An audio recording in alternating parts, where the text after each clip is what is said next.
कितने मालपुए दान करते हैं अधिक मास में? 33। 31 नहीं लिखे हैं, अधिक मास की कथा में लिखे हैं 33। 33 ही क्यों करते हैं? काहे के लिए करे जाते हैं 33 मालपुए? कोई महाराज जी से पूछियो कि भैया 33 ही क्यों, 31 कर दो, 32 कर दो, और मालपुए ही क्यों? रसगुल्ला कर दो, इमरती कर दो, जलेबी कर दो, पर मालपुए लिखे हैं अधिक मास की कथा में, मालपुए, और वो भी 33।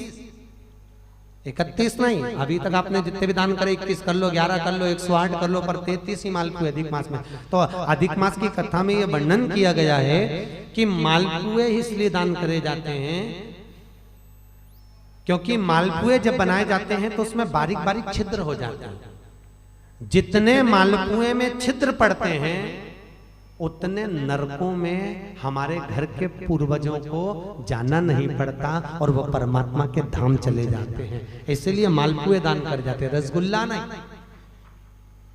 और 33 क्यों? 30 दिन के तो 30, 31वें नंबर का मालपुआ।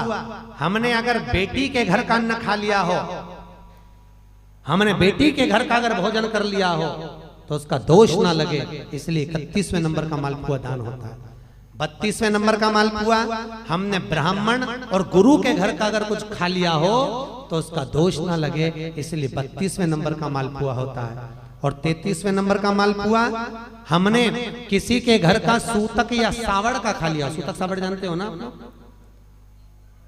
मरे के बाद में अगर किसी के यहाँ कुछ पा लिया जाए तो सूतक का है, और सावड़ मतलब किसी के यहाँ बच्चा जन्म ले ले उसके अंतर्गत हम भोजन कर ले तो वो सावड़ का।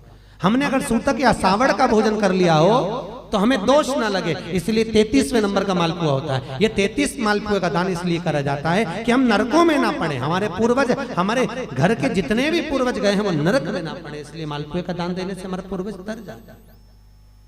मालपुए का दान 33। तो शिव कथा कर रही है। चंचूला ने भगवान शिव के मंदिर में बैठकर कथा का रसपान करा, और उस रसपान को करने के बाद में मन में थोड़ा सा ग्लानि उत्पन्न हुई, थोड़ा दुख हुआ। मैंने क्या कर दिया, अपना जीवन यूं ही निकाल दिया, बचपन गंवा दिया, जवानी गंवा दिया, धेड़ी गंवा दी, और बुढ़ापा आ रहा है तो वो भी यूं नष्ट हो जा रहा है। चोरी का अन्न लाते थे, मैं खाती थी, वो जीवन गया।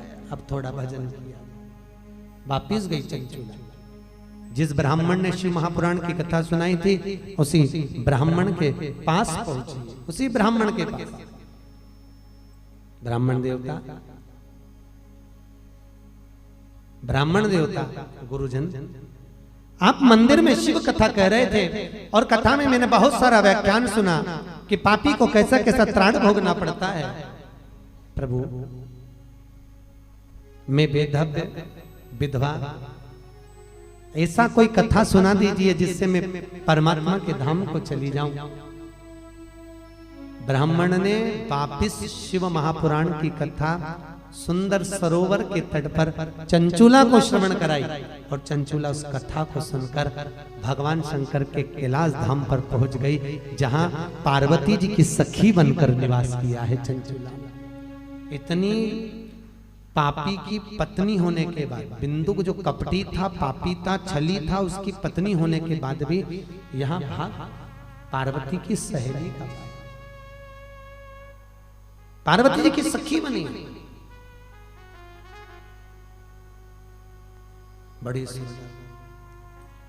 चंचूला के मन में आया कि मैं तो पार्वती जी की सखी बन गई, मैं पार्वती जी की सहेली बन गई, परंतु मेरे मन में एक दुख है, क्योंकि मेरा पति, अब मैं सहेली बनकर निवास कर रही हूँ, मेरा पति जिसने छल करा, जिसने चोरी करी, जिसने कपट करा, जिसने बेईमानी करी, जिसने प्रपंच करा, वो तो एक प्रेत योनि में हो गया, प्रेत योनि में घूम रहा है। उसकी मुक्ति कैसे हो, उसका मोक्ष कैसे हो? तो सूत जी सोनक जी को कह रहे हैं, उस पति के मोक्ष के लिए चंचूला ने पार्वती जी से पूछा, मां जगत जननी अम्बा, जगत धात्री मां दुर्गा, हे जगदम्बा, हे पार्वती, कुछ ऐसा नियम बता दो जिसको मैं कर कर अपने पति को मोक्ष दे दूं, प्रेत योनि से वो छूट जाए। तब चंचूला के शब्द सुने तो तुरंत पार्वती जी बोली, इसका तो एक ही उपाय है, अगर जिस कथा को मैंने शंकर जी के मुख से सुनी थी, वही शिव महापुराण की कथा अगर तेरे पति के निमित्तार्थ कराई जाए तो तेरा पति भी मोक्ष पा जाएगा, और वापिस मोक्ष पाकर तू अखंड सौभाग्य को धारण कर सकती है।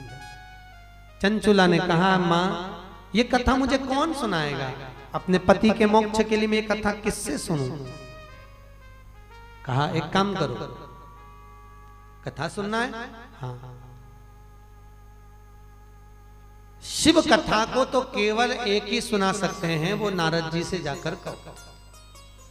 अब नारद जी के पास चंचुला गई। नारद जी महाराज तो आ रहे थे बड़े आनंद में, हाथ में वीणा।